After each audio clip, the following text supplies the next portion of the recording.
ఒక టైంలో 20-30 crores బడ్జెట్తో తెలుగు సినిమా ఇండస్ట్రీలో బ్లాక్ బస్టర్స్ వచ్చేవి. కానీ ఇప్పుడు ఒక స్టార్ హీరో మూవీ అంటే కనీసం బడ్జెట్ 200 కోట్లు, 300 కోట్లు, కొన్ని మూవీస్ అయితే 500 కోట్లు కూడా దాటుతున్నాయి. బడ్జెట్ పెరిగింది, ప్రొడక్షన్ కాస్ట్ కూడా పెరిగింది, కానీ ఆడియన్స్కి టికెట్ ప్రైస్ కూడా పెరిగింది. అసలు తెలుగు మూవీస్కి బడ్జెట్ ఈ రేంజ్లో ఎందుకు పెరిగిపోతున్నాయి? హీరో రెమ్యునరేషనా, విఎఫ్ఎక్సా, పాన్ ఇండియా క్రేజా, లేక మనమే ఆడియన్స్గా కాస్ట్ని ఇండైరెక్ట్గా బేర్ చేస్తున్నామా? ఈ వీడియోలో మూవీ బడ్జెట్ నుంచి టికెట్ ప్రైస్ వరకు తెలుగు సినిమా ఎందుకు ఇంత ఎక్స్పెన్సివ్ అయిందో సింపుల్గా బ్రేక్ డౌన్ చేద్దాం. First and bigger reason, pan India. Early Telugu movie అంటే మెయిన్లీ తెలుగు స్టేట్స్ మార్కెట్నే టార్గెట్ చేసేవాళ్ళు. కానీ బాహుబలి, పుష్ప, RRR తర్వాత సిచ్యువేషన్ కంప్లీట్గా చేంజ్ అయింది. ఇప్పుడు మన స్టార్ హీరో మూవీ అంటే తెలుగుతో పాటు హిందీ, తమిళ్, మలయాళం, కన్నడ మార్కెట్ని కూడా టార్గెట్ చేస్తున్నారు. సో మూవీ స్కేల్ కూడా పెరిగింది. Bigger location, bigger action sequences, multiple language promotions and most importantly audience expectations కూడా పాన్ ఇండియా లెవెల్కి వెళ్ళిపోయాయి. మూవీ ఆర్డినరీగా కనిపిస్తే సరిపోదు, గ్రాండ్గా ఉండాలి. అండ్ ఆ గ్రాండ్ స్కేల్కి న్యాచురల్గా మనీ ఎక్కువ అవసరం వస్తుంది. సెకండ్ మేజర్ రీజన్ వచ్చేసి స్టార్ హీరో.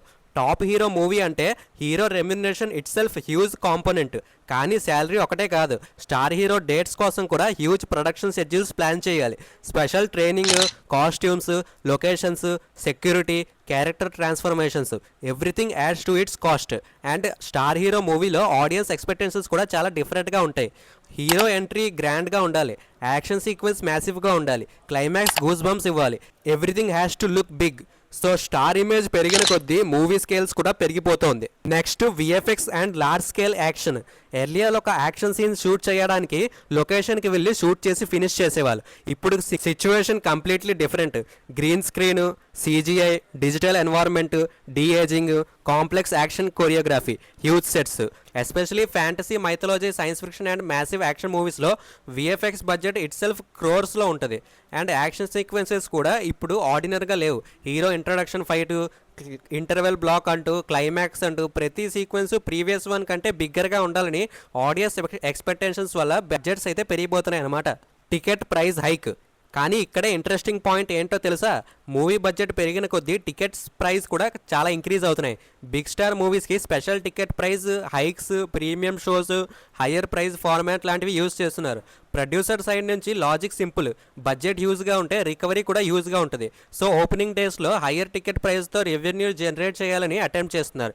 కానీ ఆడియన్స్ పర్స్పెక్టివ్లో ఫ్యామిలీతో 4 మెంబర్స్ మూవీకి వెళ్ళారంటే టికెట్స్తో పాటు parking, food, travel, total movie experience చాలా పెరిగిపోతుంది. సో ఇక్కడ క్వశ్చన్ ఏంటంటే మూవీ ఎక్స్పీరియన్స్ అవుతుంది కదా, సో మనం కూడా మూవీని ఎక్స్పీరియన్స్తో చూస్తున్నామా, లేకపోతే ఇంత డబ్బులు పెడుతున్నాం మనం దానికి వర్త్ అవుతుందా లేదా అనేది కూడా ఆడియన్స్ ఆలోచిస్తారు. ఇంకో మేజర్ ఎక్స్పెన్స్ వచ్చేసి మార్కెటింగ్. ఎర్లీ మూవీ ప్రమోషన్స్ అంటే posters, TV interviews, press meets. కానీ ఇప్పుడు పాన్ ఇండియా మూవీ అంటే ట్రైలర్ లాంచ్లు చేయాలి, మ్యూజిక్ ఈవెంట్స్ చేయాలి, సిటీ మొత్తం టూర్స్ చేయాలి, మల్టిపుల్ లాంగ్వేజెస్ ప్రమోషన్స్ చేయాలి, సోషల్ మీడియా క్యాంపెయిన్స్ చేయాలి, మళ్ళీ మ్యాసివ్ ప్రమోషనల్ ఈవెంట్స్ అంటూ, ఓవర్సీస్ ఇమోషన్స్ అంటూ రిలీజ్కి ముందే మూవీని ఇండియా మొత్తం రీచ్ చేయాలి. బికాజ్ మూవీ బడ్జెట్ హ్యూజ్ కాబట్టి ఓపెనింగ్ కూడా హ్యూజ్గా రావాలి కవి. సో ప్రొడక్షన్ కాస్ట్తో పాటు మార్కెటింగ్ కాస్ట్ కూడా ఇంక్రీజ్ అవుతుంది అనమాట. కానీ ఇక్కడ బిగ్గెస్ట్ ప్రాబ్లం స్టార్ట్ అవుతుంది. బడ్జెట్ 500 కోట్లు అయింది కాబట్టి మూవీ ఆటోమేటిక్గా బ్లాక్ బస్టర్ అవ్వదు. స్టోరీ వీక్గా ఉంటే విఎఫ్ఎక్స్ ఎంత గ్రాండ్గా ఉన్నా, హీరో ఎంత పెద్ద స్టార్ అయినా ఆడియన్స్ కనెక్ట్ అవ్వకపోవచ్చు. అండ్ బడ్జెట్ పెరిగిన కొద్దీ బ్రేక్ ఈవెన్ పాయింట్ కూడా పెరిగిపోతుంది. అంటే మూవీ సక్సెస్ అవ్వాలంటే జస్ట్ హిట్ టాక్ సరిపోదు. Theatre share, distribution, OTT, satellites, overseas అన్నీ కలిసి రికవరీ ఇంపార్టెంట్. సో ప్రొడ్యూసర్కి రిస్క్ కూడా సేమ్ ప్రపోర్షన్లో పెరిగిపోతుంది. కానీ ఇక్కడ ఇంకో క్వశ్చన్ రావచ్చు, మరి ప్రొడ్యూసర్ ఎందుకు ఇంత మనీ స్పెండ్ చేస్తున్నారు? బికాస్ ఇండియన్ ఆడియన్స్ ఎక్స్పెక్టేషన్స్ కంప్లీట్గా చేంజ్ అయ్యాయి. ఆడియన్స్ ఇప్పుడు వరల్డ్ సినిమా చూస్తోంది. హాలీవుడ్లు, Korean cinema, Japanese cinema, pan India blockbusters. So technology and స్కేల్లో కాంపిటీషన్ పెరిగింది. మన ఫిల్మ్ మేకర్స్ కూడా తెలుగు సినిమా స్టాండర్డ్ని నెక్స్ట్ లెవెల్కి తీసుకెళ్లాలని ట్రై చేస్తున్నారు. అండ్ హానెస్ట్లీ ఇది కంప్లీట్లీ బ్యాడ్ థింగ్ అయితే కాదు. Better technology, better VFX, better production quality, better theoretical experience Telugu cinema global లెవెల్లో కంప్లీట్ చేయడానికి హెల్ప్ చేస్తాయి. బట్ బడ్జెట్కి ఒక లిమిట్ ఉండాలి. సో ఓవరాల్గా తెలుగు మూవీస్ ఎక్స్పెన్సివ్ అవ్వడానికి వన్ సింగిల్ రీజన్ అయితే కాదు.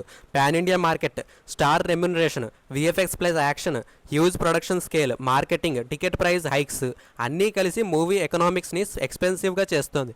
బట్ ఫైనల్ ఒక థింగ్ గుర్తుపెట్టుకోవాలి, 500 crores బడ్జెట్ ఉన్నా కానీ మూవీ ఆటోమేటిక్గా గ్రేట్ మూవీ అయితే కాదు. ఆడియన్స్కి 500 కోట్లు అక్కర్లేదు, కానీ 500 కోట్లు ఫీల్ ఇచ్చే మూవీ కావాలి. స్ట్రాంగ్గా కంటెంట్ ఉంటే 50 కోట్ల మూవీ కూడా ఆడియన్స్ హార్ట్ని బ్లాక్ బస్టర్ చేయొచ్చు. మరి మీ ఒపీనియన్ ఏంటి? Star movies ticket price increase చేయడం కరెక్టా, లేక ప్రొడ్యూసర్ బడ్జెట్ కంట్రోల్ చేయాలా? కామెంట్లో మీ ఒపీనియన్ చెప్పండి. Like, share and subscribe.